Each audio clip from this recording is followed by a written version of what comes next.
As students of architecture in the 90s, when we were, so to say, growing up, it was these gentlemen, along with Professor Anant Raje, maybe Laurie Baker, and Joseph Allenstein, who formed our ideas of what modern Indian architecture could be. Of course, Professor Doshi, who isn't here today, which is a pity, was the closest to us by proximity. We lived in his buildings and we inhabited it. And that incredible school had this ability to be heavy and make this imposing presence while allowing us to inhabit it with a kind of inertness that allowed us to make it our own.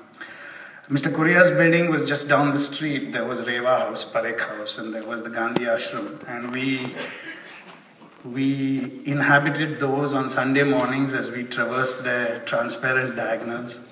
And the poetry of the summer and winter section in that wonderful townhouse triggered thinking about what the city could be and why we were losing street space. Our urban thinking was first brought, how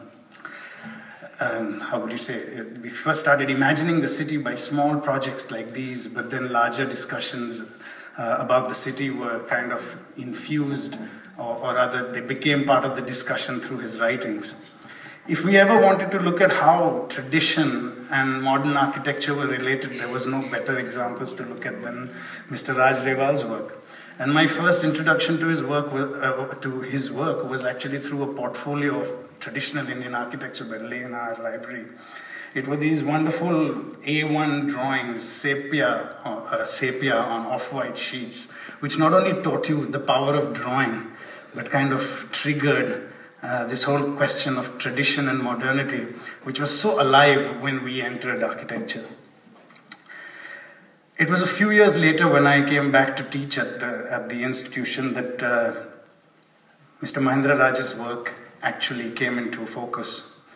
Every building that you looked at, you saw his name attached to it as the structural engineer.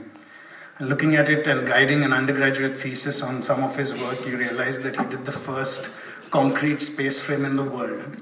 He did the first folded plate last span in the country.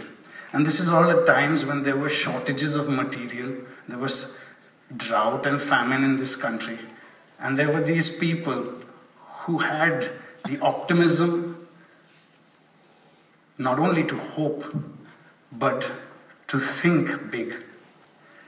I would like to start this discussion by asking them about what it was like to start their practices in this time when India was newly independent, when there was frugality. Frugality was a necessity. There was the imagination of Gandhi and the energy of Nehru.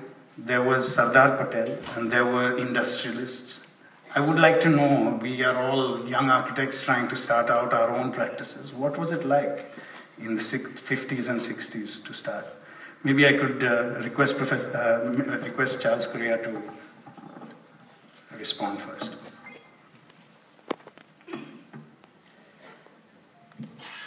Well, first of all, I think architecture or any art is also a challenge. If it isn't a challenge, it isn't worth doing. This idea that you want complete freedom is ridiculous. I think there was a very good movie made called Hiroshima, Mon Amour. It was the beginning of the Nouvelle Vague in the 60s, French movie. And then a review said, it was a great movie. He said, this movie was commissioned by the government of France and the government of Japan.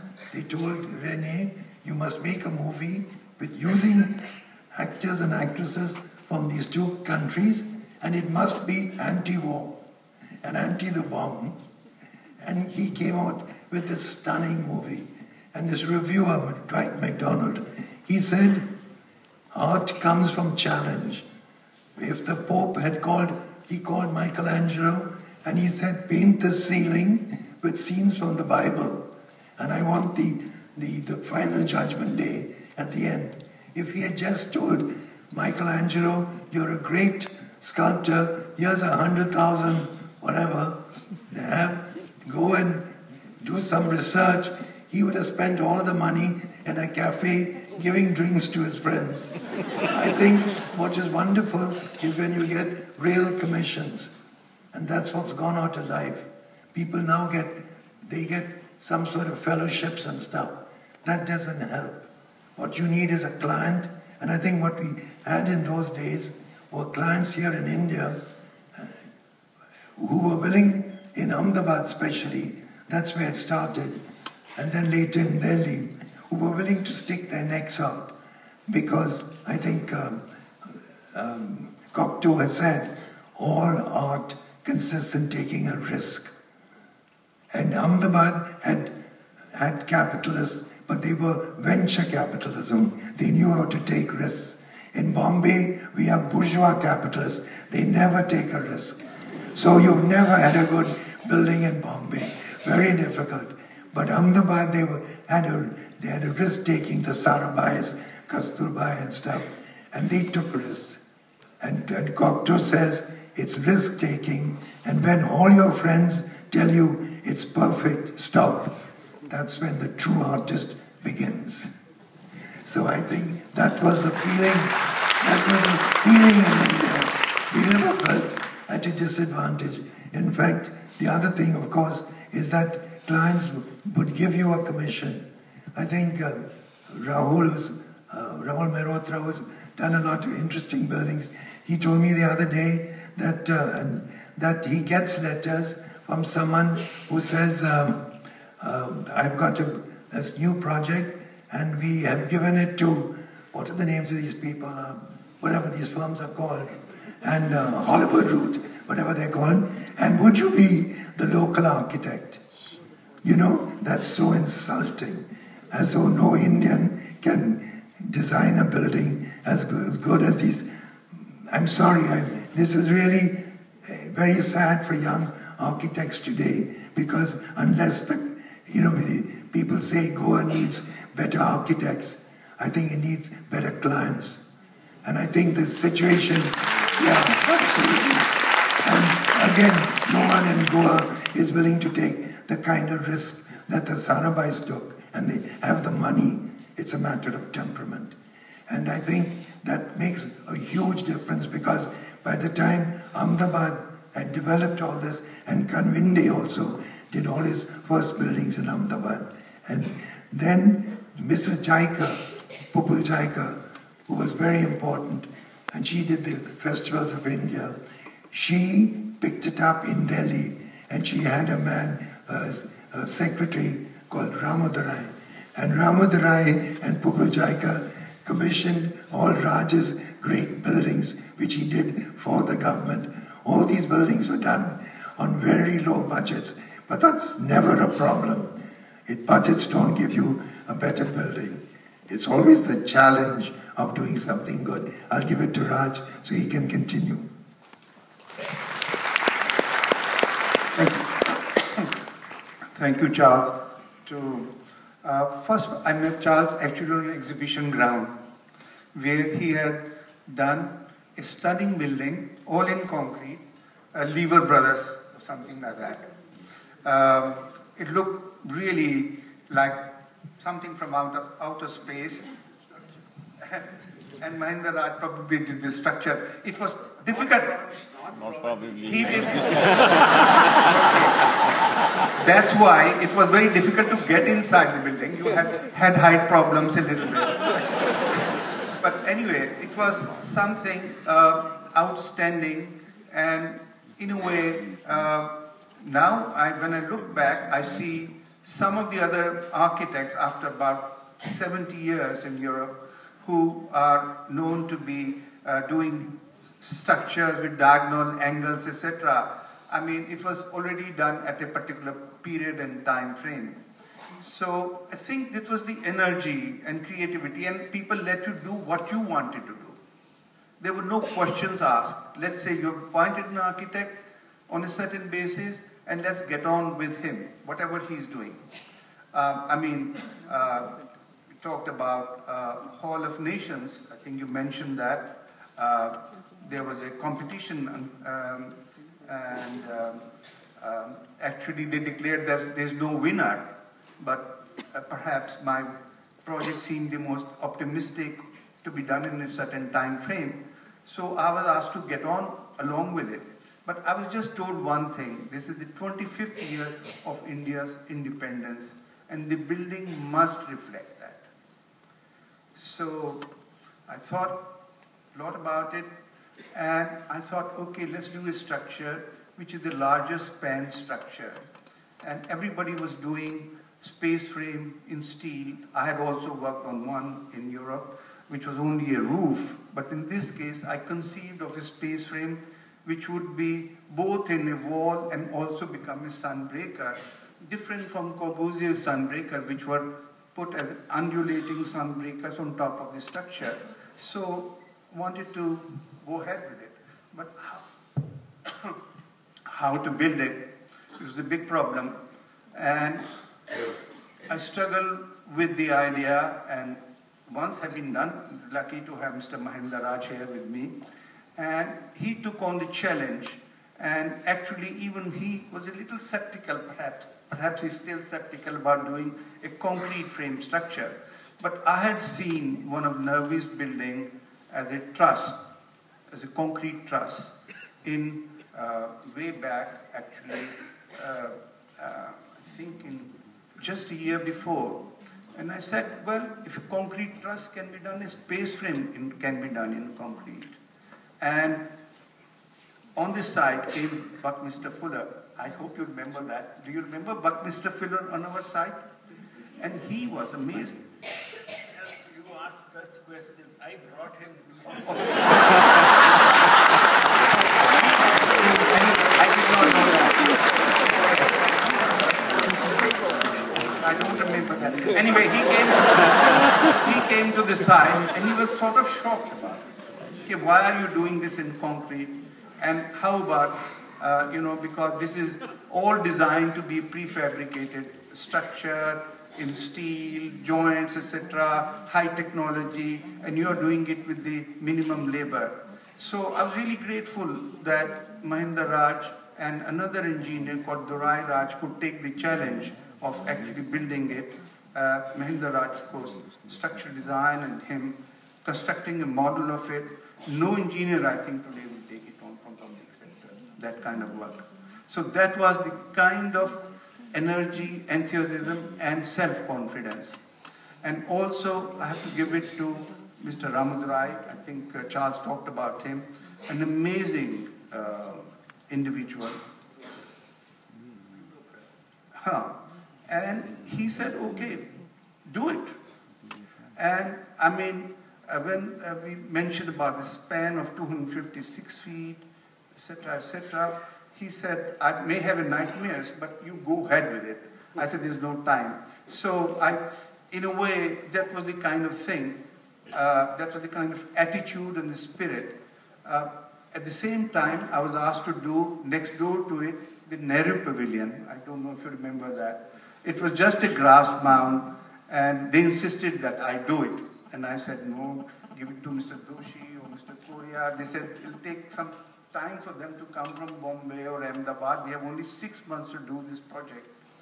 And the interior of the project was already designed by Charles Seam. So my project was just to find a house for it. So a grass mound was what I conceived from, let's say, Buddhist mounds from Nepal, which I had seen. So it was to be a very simple statement, something which would be, let's say, not a pompous architecture of any kind.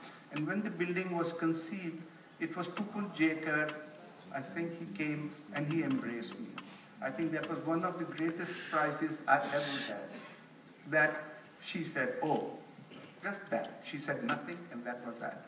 So I think this is the kind of people who were around, who not only gave you the space to do something, but also allowed you to get on with it.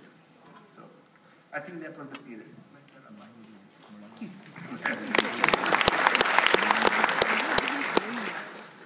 Well, thank you, Raj. First of all, let me thank Charles for organizing this huge affair. You know, he had asked me more than 3 months or 4 months ago back that, I'm organizing this chat, Charles with himself and Doshi, Rewal, and you, so will you come? At that time I said, well, yes, if I'm able to come, I will come, but anyway, I came and I had not realized this seminar here, this fantastic seminar which was held during the last 2 days. But I would like to talk about that later. But right now, I think everybody wants to know how, I started, Charles has told you how he started, and Rewal has told you how he, well, I had started my career here in structural design much earlier. They started in 60s and I had started already in 50s because I was working for let me go back to pre-partition days because I studied in Lahore. And graduated before partition in 1946 as a graduate engineer. And at that time, it was, if you became an engineer, and then either you had to join the public works department or the irrigation department. So I joined the public works department, buildings and roads branch in 46. So partition took place. Our Punjab capital was Lahore, which we lost to Pakistan, and I was posted in Shimla. And then the idea of Chandigarh, you all know, students of architecture, the Chandigarh started, and with Chandigarh came Le Corbusier, and with Le Corbusier came the 3 senior architects, Maxwell Fry, Jane Drew, and John Ray. And I had the fortune to be posted there as a design engineer and write the first project which I got was High Court building, Le Corbusier's. So that is how we started. That was 51, 52. And well, it's a long history.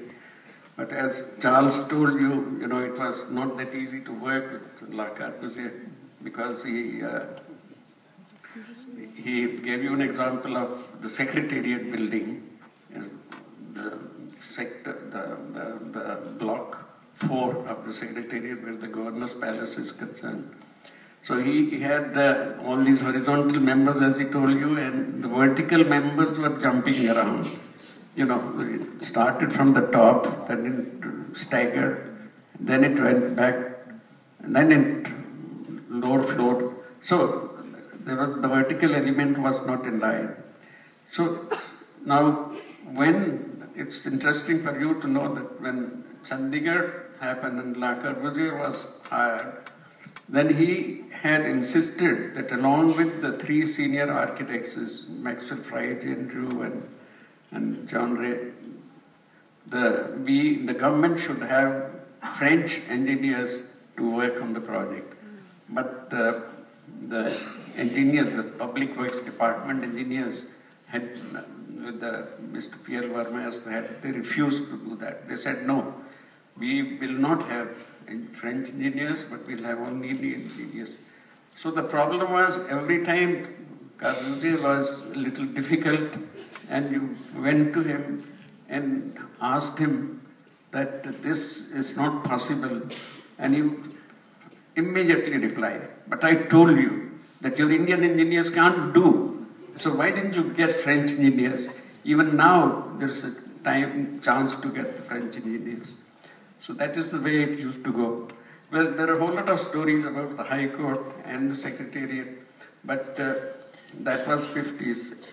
But let me come back to the 60s, when, a lot of things happened between this period of time, so far as I am concerned. But in 60s, as Charles has explained to you, it was entirely a different climate, of work. Absolutely different. I don't know whether Charles remembers it or not. When, the work, as he said, that Ahmedabad, there were venture capitalists, these all Kasturbai, Lalbhai, and they were willing to take risks. And it was fantastic how eager they were to take risks, because the construction was mostly in Ahmedabad. So whether it was Kanwande or Charles or Doshi, everybody was working in Ahmedabad.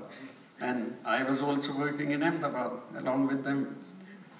So one day Charles came to the office. He says, Raj, we've got a big project. He said, what project? He said, Ahmedabad wants a stadium to be built. And he said, wonderful. He said, but there is only one catch. He says, what? He said, well, that they, the way Ahmedabadis are.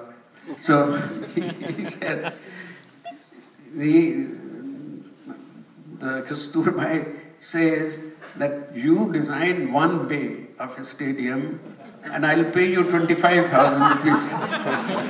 We will do the rest.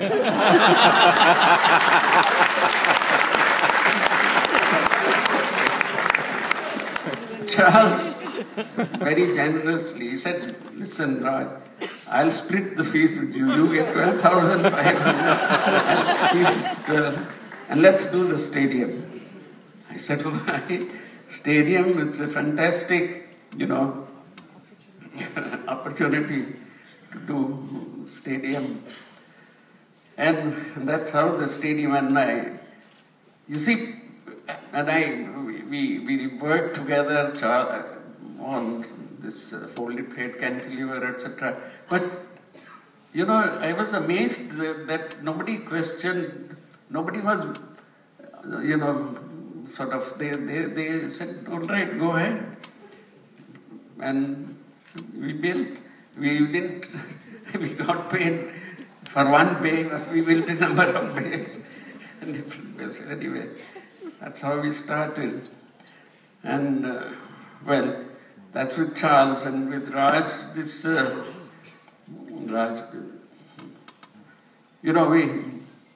I think, let me tell you about this pavilion which Raj has talked about, that crumpled, livers, Hindustan Livers Pavilion. Hindustan Livers Pavilion again, Charles, we were very close. Charles also started more or less the same time. I started the same time. So I would go to his office so many times he would come to my office.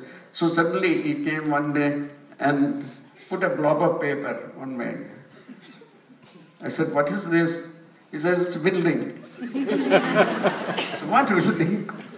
It's a piece of crumpled paper. He says, yeah, well, we have to build it very fast in the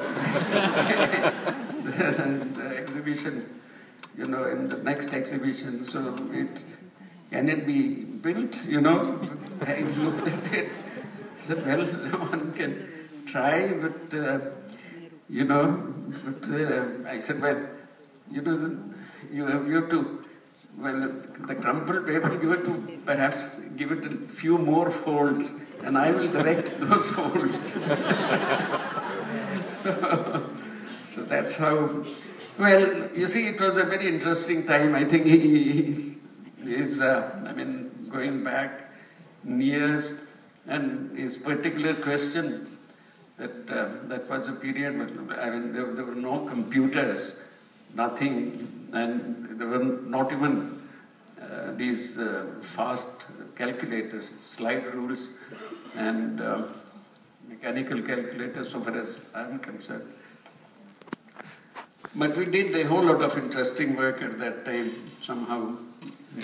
Yeah. I do remember. When I came and stayed with you in Bombay, and the first time I met Charles, Doshi, yeah. and it was more or less for about 7-10 days. I think was just going to say, I would like to bring it up to the present because it really, it's not just about the past.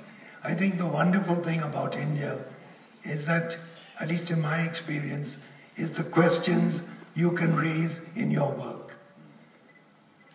And that's very important because, I think one of these Stendhal, writing on Napoleon, said, there are no great men, there are great events. But I don't think it's events, it's issues. And you may not find the answer to the problem, but when you ask a big question, I think you grow. And that's what we had a chance to grow. And I feel again for this, when you go back to your school, like I go back to friends I met when I was in class, 60 years ago. The ones who are doing interesting work are the ones who weren't so bright in school, but they continued to grow. The ones who were bright, many of them just exhausted themselves by not growing. So you must get nourishment from your work. If you just design very fast, and if you've got real talent, you can design very fast. You exploit yourself. You do not grow. So it's very important that you ask yourself questions. And the wonderful thing, I think there are terrible disadvantages in working in India, especially today. But the one or two wonderful advantages is that you are in a situation where you can ask the most basic questions. In fact, I would like to discuss a bit of the questions and the lessons we learned. I've done a building recently in Lisbon, and it's where Vasco da Gama left for India. And as soon as I saw the site, I said, this must be a building it's a building it's called Champanimo Center. Some of you may have seen it. When it opened, I said, I'm very proud. This is not a museum of modern art. It is a center for treating people who are sick with real problems, brain disease, cancer, eyesight, going blind. And that, I think, is very, very important because the things I brought to the building were all issues I had looked at here. In India, architecture is a metaphor going back to the mandala, the model of the cosmos, the idea that we live in a mundane world, but there is another non-manifest world which we express. That is what the Hindu temple is about. That's what the Garden of Paradise is about. And it exists in Christian churches too, but it's never discussed. The Europeans would discuss it more, never in America. It's that those dimensions of architecture, all the things, that's how I felt that the empty center, the courtyard, the center of the mandala is the source of energy. And that's what I've tried to use. So the building in Portugal it's a beautiful historic site. It celebrates the history of that site, but it doesn't use any kitsch. I'm so proud it doesn't use stupid tiled roofs and stuff. It's a completely contemporary voice. Yet we are talking about the past, but we are also talking about the future and the work to be done. And that's really what we need in India, because back in the 60s and 50s and 70s, you could actually express things without going in for kitsch. But now, unfortunately, in the name of heritage, and I think heritage is very important, really terrible things are done. And people are denied, architects are denied the ability to express our generation. This generation. And that's not true in Europe. You go to Barcelona and you'll see some old building and then an extension or a recycling, as you all know or in Italy. And we must take those risks. We must realize that the questions that the buildings ask allows the architect to grow. And that's really, to me, the huge opportunity of India. So even if we started talking about recent work, at least, which we have done, and Raj also, Mahendra and Doshi, I think, in my case, I would say, if I had not worked in India, I don't think I would have done Champalimu. I would have done some lab buildings, because that's all the problem was, some dumb lab buildings. And all the other dimensions of the opportunity to express many, many other things. The energy, the meaning of the walls, all comes when you have an opportunity to grow. I keep saying that because a lot of you are young students, and you must keep this in mind. In fact, I think, I'm sorry to go back to Corbusier, but Talati told me, Talati was someone who worked with Corbusier after Doshi, and he was Doshi's friend, so Doshi kept him there. So after 2 years of that, he wanted to come, about 3 years, he wanted to come back to India, but he was too frightened to tell Corbusier, because Corbusier was 75 or something, and they all were frightened of him. They were young kids, and but he told some friends, and they told Corbusier. So Corbusier came to his table and he said, "You're going back to India?" So this chap said, "Yes." "Where are you going?" He said, "Bombay." He said, "Do you have a job?" So this fellow said, "No." He said, "What will you do?" He said, "I'll find a job." Corbusier said, "Be careful. Whenever you go to a station, there's a train leaving. Don't jump on because it's leaving. Make sure it's your train."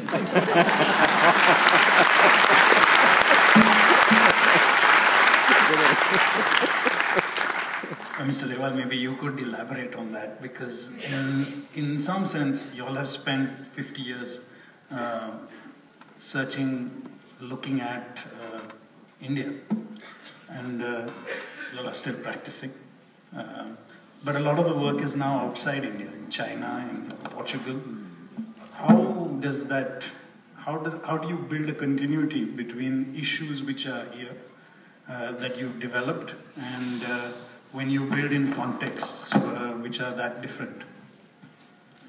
Well, you had mentioned that I had curated an exhibition and prepared, with the help of other architects and colleagues, a set of portfolios which really meant measuring buildings on the site, like step wells, parts of Jaisalmer, Fatehpur Sikri, etc. Now, it really opened my eyes, because I had worked for 5 or 6 years in England and London and Paris before coming back to India. So it was a kind of discovery of India while measuring these great buildings. I didn't see it from the point of view of monuments like Taj Mahal, etc., but as urban spaces. And how these urban spaces, which Charles at one stage in his very memorable way had mentioned, which bring the sky into the building. And that was a very important lesson while measuring these buildings. How small courtyards, little roof terraces, balconies, how they help to formulate a vocabulary of design. And that's why when I did the Asian Game Village, it was really totally different from any housing ever done before, either in India or in Europe. And both MIT and elsewhere, when it was published, I was asked many questions about it, because I said this is a thoroughly modern way of looking at how we live. It does not follow any sort of false arches, etc., but it really looks into the deeper values which are within a certain traditional elements of architecture and how they can be a part of what we need today. I carried this on into National Institute of Immunology and a couple of other buildings where built housing with a certain format to meet today's realities, but which took into sort of consideration passive energy control system, which you see very much in this building itself as you walk in. So I think this was another factor of our work, and which has been written about, talked about, much more outside than perhaps here. that we sort of, let's say, embraced Indian values in a very modern idiom. That's the way I would like to, or contemporary idiom. And that's something which perhaps we could have taught the world. They went into postmodernism, one of the most stupid, let's say, promoted architecture of a certain kind. But here we were doing perhaps a very pioneering work, and I was very deeply touched when in the Pompidou Museum, where they had my exhibition, they started my exhibition with a sentence from Tagore. He said, the confluence of culture. How that's very important. How that can promote not only what the West has given to the East, but what the East can give to the West. And I think in this context, Charles, he's being very modest, his building in Lisbon is really a fantastic architectural event. And I think,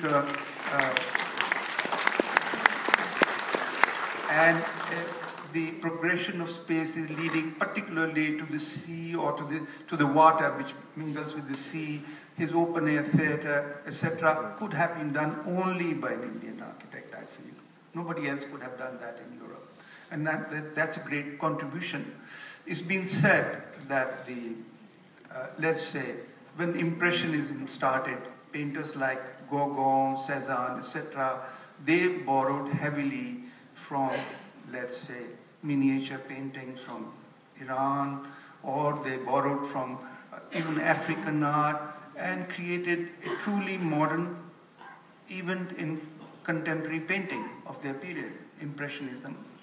So I think we have perhaps, I think I take some pride in that we in India, I think our generation, we formulated certain principles which could be followed.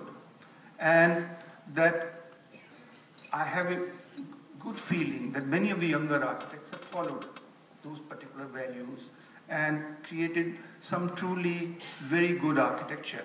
But I think it has to be carried forward in different ways and means.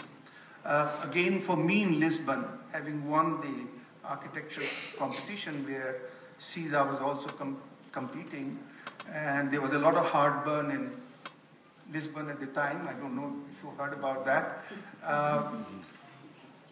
But I was told by the mayor of the town, who became the president of the country, he said, out of the jury which selected your work, and Mr. Rewal, it reminds me of not only what we have lost out in Portuguese architecture, which used to be built around a series of courtyard and elements of design which you have formulated in a particular manner.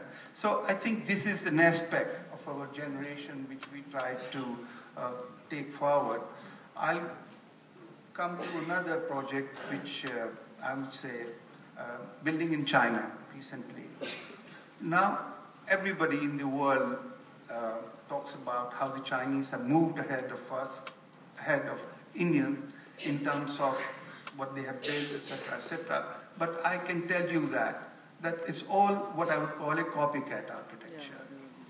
There's not one truly original building yet from the Chinese architect. It will come, I'm sure, very soon. But so far it's not. And that is why I think our generation's work here is looked at it in China. Books on Charles' works, books on all our works are very much now being looked by the Chinese Institute of Architects. And I was asked to give a talk as the only foreign architect about how we look at the Indian architecture to make a really truly modern architecture. So I think this is something to be carried on into a dialogue which is very important, that you don't just copy the architects which are brought from outside, like Charles has said, and you just carry out their working drawings, but you have to formulate principles and design which meet the realities of today. I think that's a very important lesson, as I see it.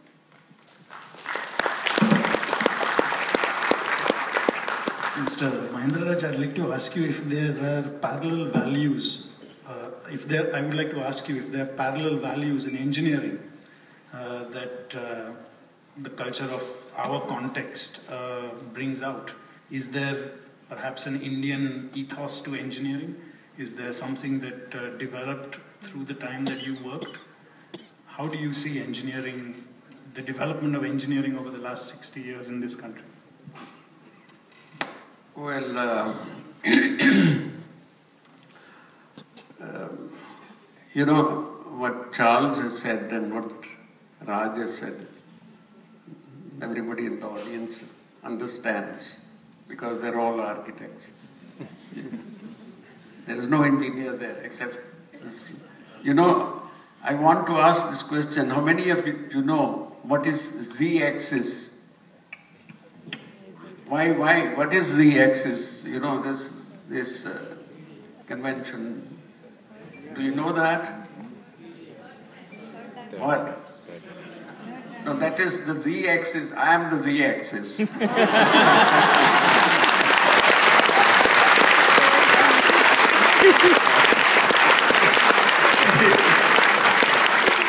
see, because I was very curious and I asked this question, what is this Z-axis? Why have you named it Z-axis? What do you mean XY axis? Everybody understands, and Z-axis also everybody knows it. But why have you eliminated X, Y? You could have said X, Y, Z, or the axis, three axes. They said, no, I mean, nobody understands it. The idea was that architecture, you see, it's a multidisciplinary effort.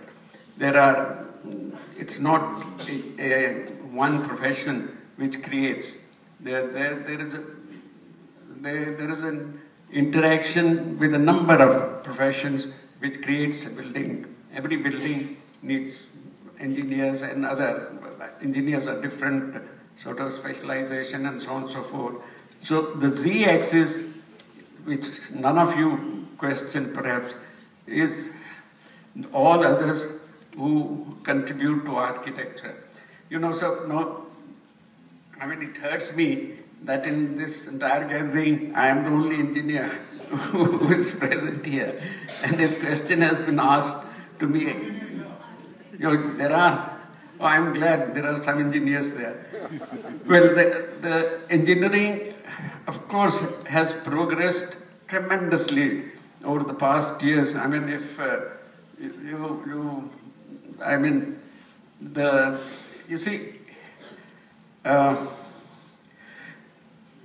let me put it this way, you know, I attended all the lectures, and I would also, you know, the great cities and awful place are, you know, the title also very catchy. But I don't know why he says great cities, great places are awful cities and awful places. But, well, you see,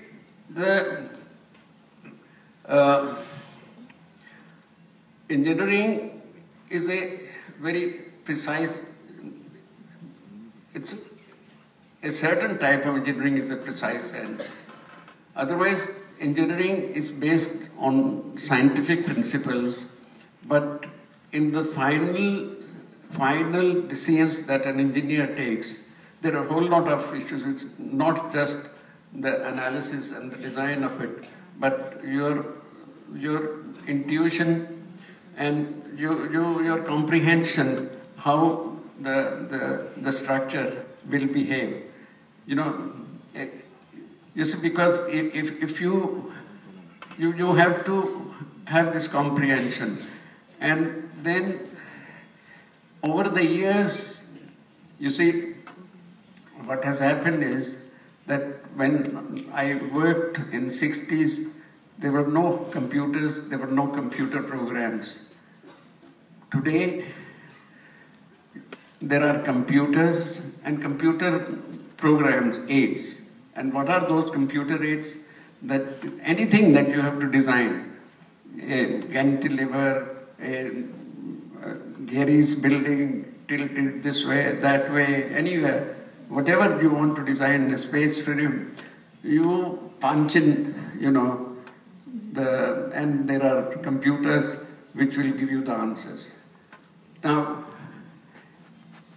but if you don't have comprehension, which comes by, by years of sort of dealing with different types of buildings and analyzing them and understanding them, then you sort of can absolutely go wrong. But anyway, just to answer your question, there has been a lot of development in the engineering profession, tremendous development. And that is why when I started in 50s, 60s, at that time, there was a housing shortage, tremendous housing shortage. And Nehru was very eager that precast concrete should be used. And they even set up a factory in Delhi, and this Koensberger was his advisor. But you can't use precast concrete you can't have precast concrete if you don't have all the plants and equipments. You have to import them, and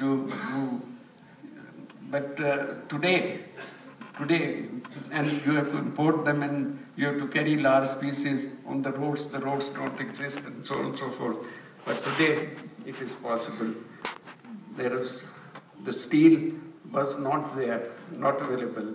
This space frame, which Raj said, well, when it was conceived, because what he had also seen, he saw the Derby's trusses, which I had also seen, but a truss is one thing, where one element has two diagonals and one horizontal, and a space frame with 9 elements coming at a point, or 11 to 12, 13 at a point, and all the forces being transferred is another thing. And the interesting thing is that before both Raj and I, we were doing some projects in Tehran when the revolution took place. We had done. Huh? That was? Afterwards. No. Well, afterwards. Yes. After 70s, we did the No. The Iran. Okay. Yeah, well, anyway. But you see, the space frames in steel, I had gone because the project, was it afterwards? Yeah. Well, my memory fails me. But anyway, let me skip that. Yeah, there is a lot of improvement in engineering.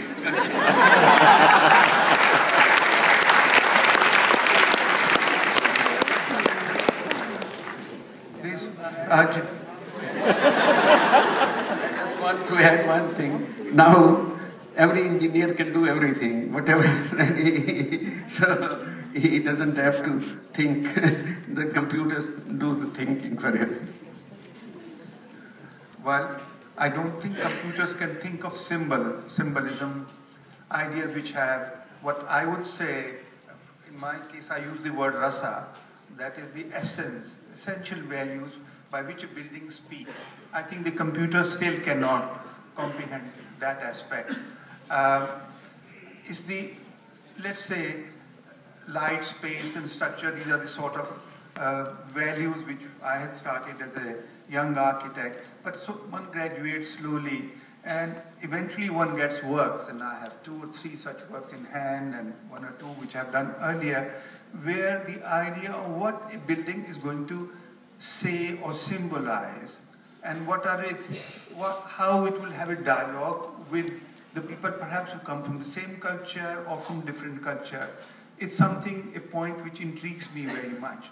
And I think in that context, again, I feel all the great architecture from all over the world, whether it's Greek or Roman, the great Renaissance architects, try to have something within their building. We all talk about, let's say, the Taj Mahal symbolizes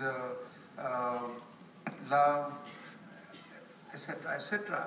So I think the idea of, let's say, rasa, the idea of the different kinds of building. In my opinion, what has perhaps gone a lot wrong with, I feel, with contemporary architecture is that there is a lot of signature architecture. No matter what is the project, there is a one trend, so to speak.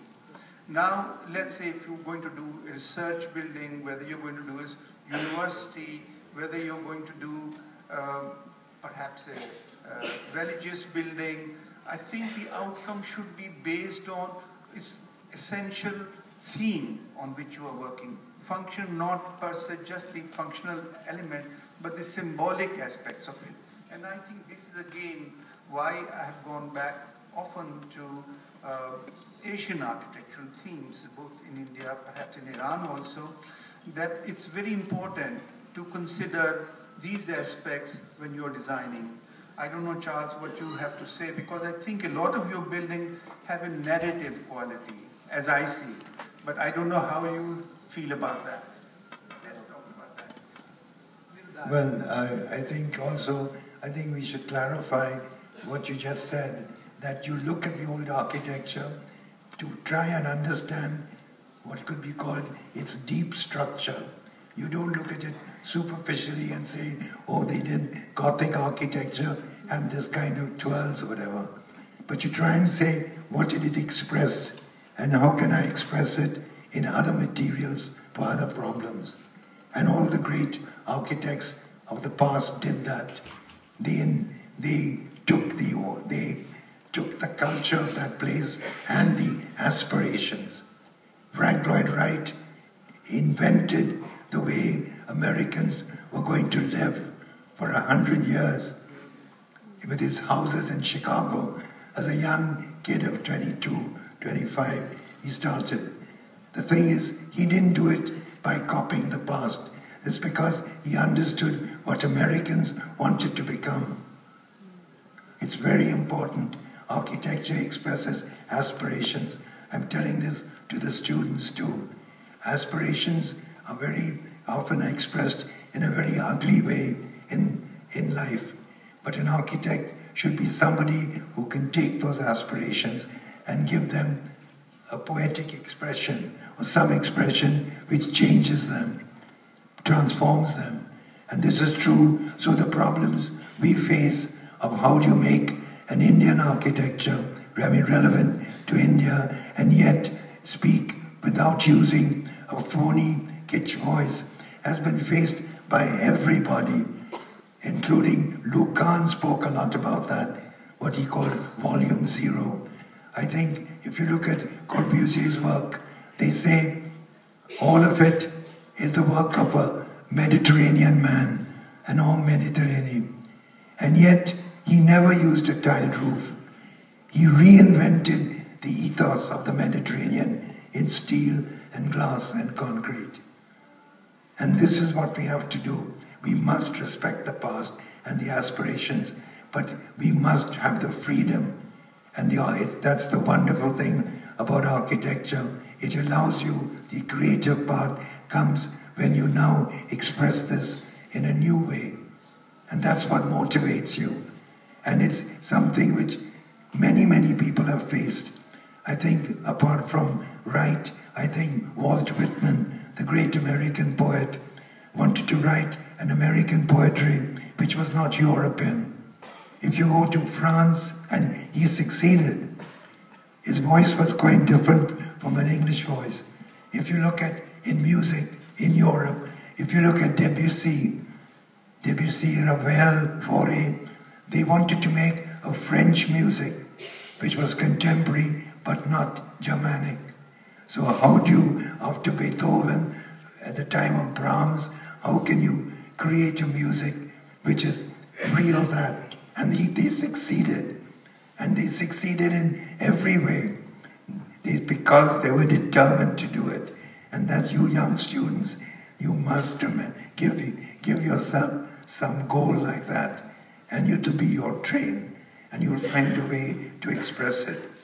The problem today actually is that they can be swallowed up in a terrible process of building. All over India, I'm not against developers, but I'm against what they do, without any question.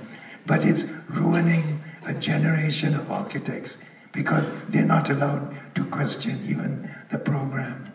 And that is really something which you must stop and think about, that if you're going to do housing, and it's very good to produce housing through developers, but you must put in what you think should be the answer. Don't just take their cookie-cutter answer. It's very, very important that the society has its own voice, which is what the architects do. Let me give you a better example. Once I was looking at some old figures, and it said London was the first city in modern times to reach 1 million in 1830, before the Industrial Revolution. At that time, Paris was 600,000 and Milan was 300,000. And then London was the first city to hit 2, 3, 4, and finally in 1910 it was 10 million. Now at no point did the English ever go in for apartment houses. The French did, the Milanese did, but the English felt, I must have my little garden. So you must understand that is what stopped. Now English are stupid enough to start building these multi-story towers. They kill the connection to the ground. It's very, very important. And as long as they felt that was something they could not give up, then the developers built very nice housing and made a profit, but they produced a housing which fitted into the culture and aspirations of those people. That's what we are disregarding today. We're producing a product which doesn't have, everyone was talking about, how people participate. I don't think there's any feedback loop from the public to what they would like in a house. And maybe that is the way, if you're going to work on housing for developers, nothing wrong with it, but make sure there is something which is about the place and the people who are going to use it, and in that process you will discover an Indian housing. I think the best housing done in India, I'm talking about it was done by DDA, the Delhi for the public housing, and it was done because they had young architects. I think you were one of them, so was Sabiki, a whole lot, and Ruby Khosla and all, who took many, many projects of housing. Am I right? And it's very, very important. And I hope that happens in Goa. I don't know how many architects are here from Goa, but if you see what is being built in Goa, or but anywhere you want in Bombay, I think what we have to do is bring in the voice of the user and what they want. And I don't know, you of course, the developer or your client may not listen to you, but there'll always be somebody who will. I mean, don't forget, I've lost a lot of clients on the way. I'm sure Raj has too. Some people, when you speak like this, they say that you're not for me. That's great, because there's no point in going any further. But if one person out of 5 asks you, okay, go ahead, build this house, and then it's over, and they may not like it, but believe me, 2 other people will like it. And that's what happens. And slowly, you get people who want what you're doing, instead of doing it the other way around. And this grows. And when that's very important, especially for young architects. I want to ask you a little bit more about program, because you mentioned that you were very proud that the building in Lisbon is not a museum, and in some sense that it has a real program. You also talk about deep structure and symbolism. Is there ever a feeling that the need for symbolism might outstrip the deep structure, or that you might lose deep structure because of a search for symbolism?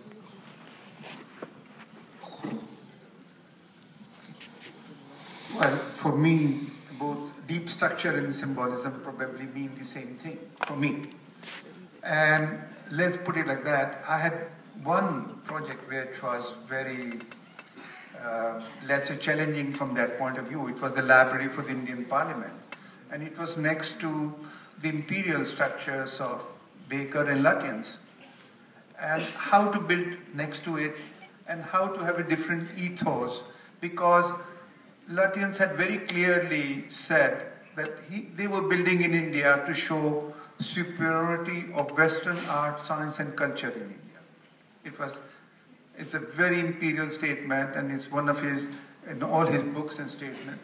So, knowing that, what to build next to it? And that was a challenge. And at the same time, there was a challenge to perhaps, in terms of certain architectural, visual materials, etc., to harmonize with that. So this was, I mean, it would be very difficult to talk about my own building without images, but let's say my personal interpretation was that there is such a thing as an Indian enlightenment from the time of Buddha, which is also, I wanted to give it a secular interpretation, not enlightenment in terms of religious feeling, etc., but how to build a building which has, instead of having a colonnade outside, which is to show power of imperialism, to build a building which has an inside passage, looking within the courtyard, and how to bring in the light in the building to sort of symbolize the idea of enlightenment, etc.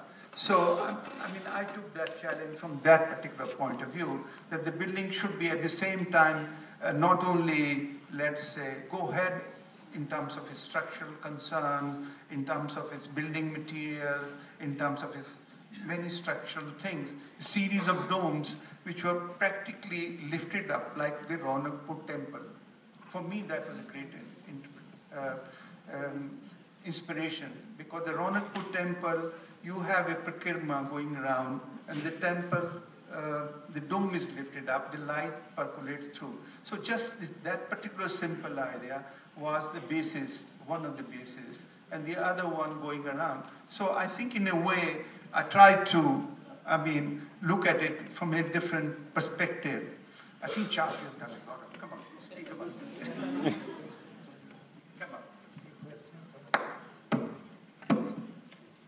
So maybe we can end today's discussion by bringing it to the present. We've been talking about the 1950s and 60s, and you'll have been practicing for 50 years. Why? Maybe the way I should ask it is that what are the challenges and the risks that still remain in today's time for you? Well, a huge challenge, which I'd have to just start with an idea which came from a chap called Jack Robertson, who was dean at Virginia. And we were discussing this thing of cities and architecture years ago, like 30 years ago. And we came to the conclusion that if you looked at a square, like let's say a Georgian square like Bedford Square in London, it's got a unity like a machine, but each building is a spare part. So if you were asked to design one house, you would be designing a new spare part. And then you don't, because you know what the machine should do. And that is true of Jaisalmer, that is true in China, it's true everywhere. It's true in a Goan village. So what is the tragedy is that right up to the end of the 19th century, the same architect was also the planner, and therefore they knew how to design a spare part, and they could conceptualize a machine. Paris is a machine. It's a piece of hardware where each building contributes to an avenue of coherence. That's very important, because what's happening today, we are designing spare parts without any responsibility for the machine. No one gives a damn. And so it looks chaotic. And I always felt, and I used to think, and maybe the Goa school will do it, it would be wonderful if over a period of 5 or 10 years, you had a series of studios which said what could be the spare part for India, for Goa, for Delhi, what have you, given the income profile, given the climate, given the culture. And it must be done by people who are responsible then for taking these elements and doing a coherent whole. Otherwise, what is happening, one set of people learn architecture in the same school and another set of people learn urban design. And Jack was dean of the school, so he knew what he was talking about. And he said the ones who learn urban design have no idea how to design a spare part. So how can they design a coherent machine? And the ones who are doing the buildings have no responsibility for the overall machine. So I would think a subtext for our thing, people were talking about the relationship of architecture to city. I know no other relationship in terms of architectonics except to realize that what you build is you have a responsibility for more than just the building. And to be fair to the first set of people, that would be even before, by the time of Louis Sullivan and stuff, they may have built just one spare part, but they postulated that how the whole city would look. What's the name of that chap? Santilli, I think. They all made sketches of the city they imagined, but maybe they got to build a small fragment.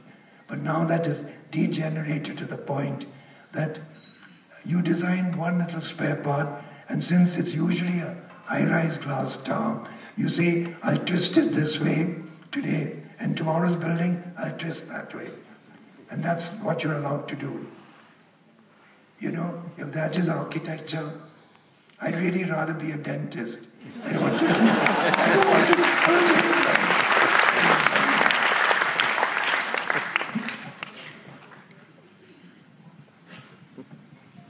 Well, it seems to me that there's going to be a lot more building activity in India, in Asia in particular. But in India now, the Chinese had their time and they made what they call ghost cities. Nobody wants to live there. Very good lesson for us that don't jump into something very silly like that. But so let's say the next 50 years, I see younger architects and colleagues who are going to build a lot. They have a fantastic opportunity. But I think the thing is, it should not be laid back and take it lying down. I think you have to fight. Fight with the promoters, fight with the politicians, fight with everybody to be able to make sense of what can be done and should be done. And I think it's this, and it must come through not only dialogues, conversation, but in terms of actual building types and typologies, which you should make for the future. I think that's a big challenge. I won't be there. Some of us won't be there, but I look forward that it would be done. I think that's the most important challenge, to find typologies for future.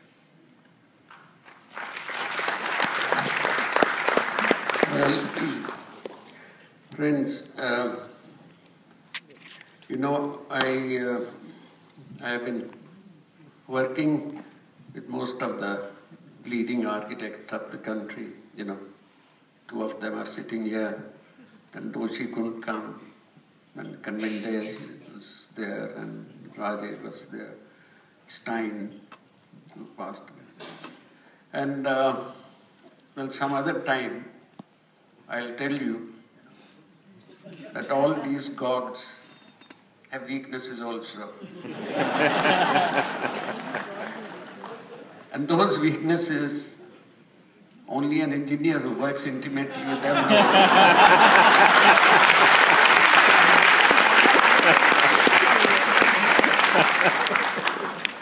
But since I am here on the platform, I'm not going to tell anybody's weaknesses. I'm going to praise everybody.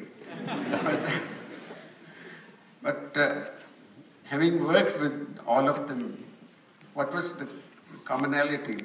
The common element, what made them great, and what made them ask me to do their buildings. I'm not saying I'm great, but they did ask me to do their buildings. Is that every building which any one of them did, there was a deep thought, and the building had deep philosophical content. You know, it's not a sort of an assignment which came and just did it off the cuff overnight and said, well, here is your building. No, there is tremendous thought. Each one of them, that is a common element, and that is the strength. And that is what Charles and Raj, they're talking about, and that is what I think this book would also have, that advice to all the young architects and young professionals, engineers also, if they are there, that you see, you must learn to be dedicated to your profession, dedicated to your work, and you must have, you know, credibility. Credibility, you know, it comes when you don't take your work lightly. You have to take your work seriously, and you have to learn from all these people that how they, you know, they went through years. You know, let me tell you this. We're sitting all here, well, talking to all of you, but we've gone through agonized times. I personally have gone through very difficult times, and so is everybody gone through difficult times. So difficult times do come, but you have to have integrity, and every building.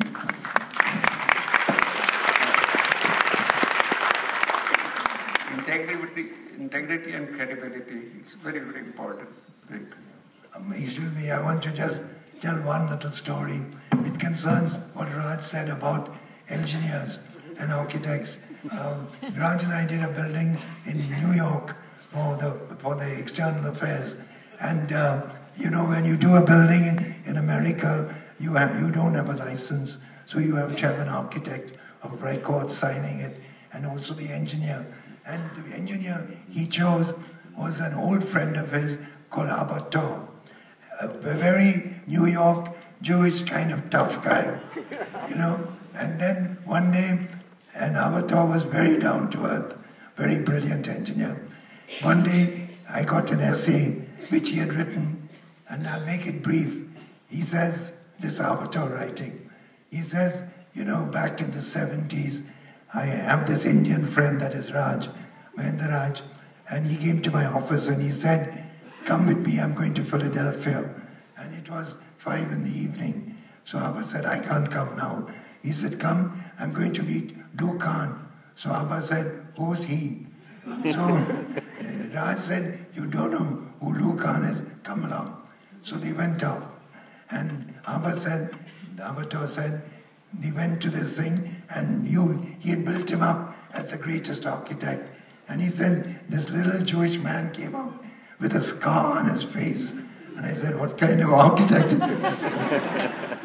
And then he sat down and they started to talk. And Abba said the hours just went by. It was just unbelievable. You know, whatever Lucan said about architecture, about engineering. And so he missed his train back, and he got back to New York at 5 in the morning or something. And he said his wife was very angry, and she said, where have you been? That kind of stuff. So he said, I was with this wonderful architect, and he just spoke. And so she said, what did he say? And Abba says, writes, his mind went blank. He said it was like magnets are switched on and all the filings move into a pattern when Lucan spoke. But when he spoke, the switch was off and he couldn't make So his wife got upset and said, "You're all rubbish, you made it up." Anyway, so Harbour said, the last part is really nice. One day, he got a phone call from Lucan to say, "I'm doing a building, and will you be the structural engineer?" And Harbour was very flattered. He really was happy. And he went off, and they started on the building. But then he said, and he's a very honest fellow, he said, "I found many of the things that Lucan wanted was quite irrational." And I would say, "We can't do that, it's irrational." And he'd say, "You don't understand, I'm expressing the forces," whatever. You know, a brick, what does a brick want to be? It wants to be a wall and stuff. So anyway, so finally, Mama said, one day he had too much, he just put down his pencil and he told Lucan, "Look, as far as I'm concerned, this is a ballet and the two of us are dancing together. You are the ballerina and you jump and I'm supposed to catch you."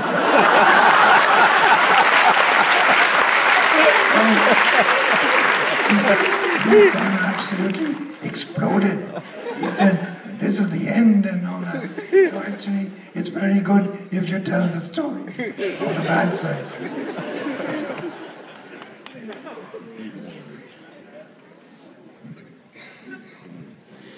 And what Abba had said, that's a ballet, and you're the ballerina, and you will jump from where? How much? And in which direction you'll jump, I don't know.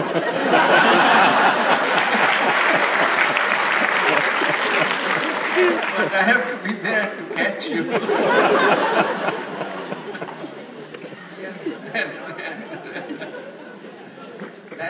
That's the glorious story of the engineers.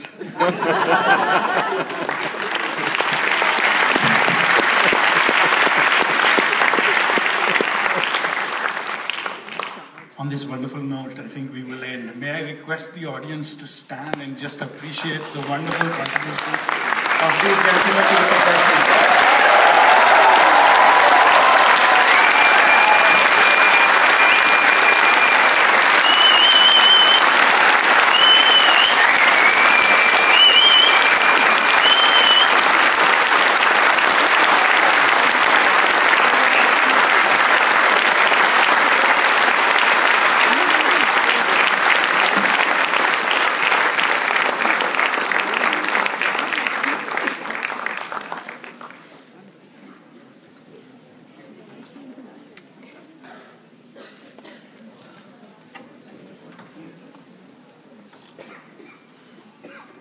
I just want to say one thing.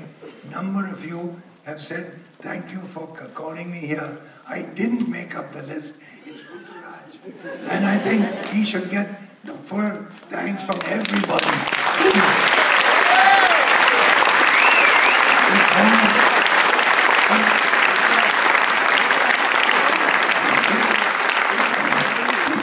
Ruturaj has conceived the whole thing.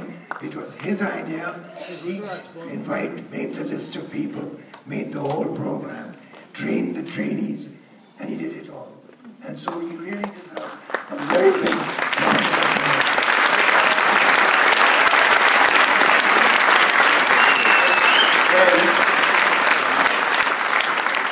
I propose a vote of thanks to Charles, Ruturaj, and all his team.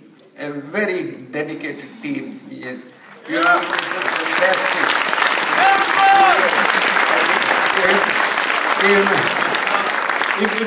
If everyone can come on stage, please. Everyone from the team. Not everyone, friends, everyone who has helped, everyone who has stayed up nights.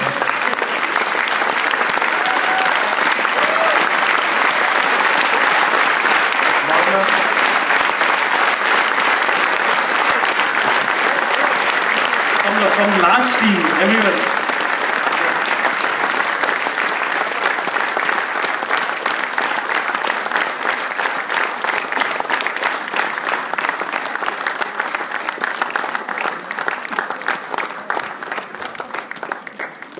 volunteers, everybody. Come.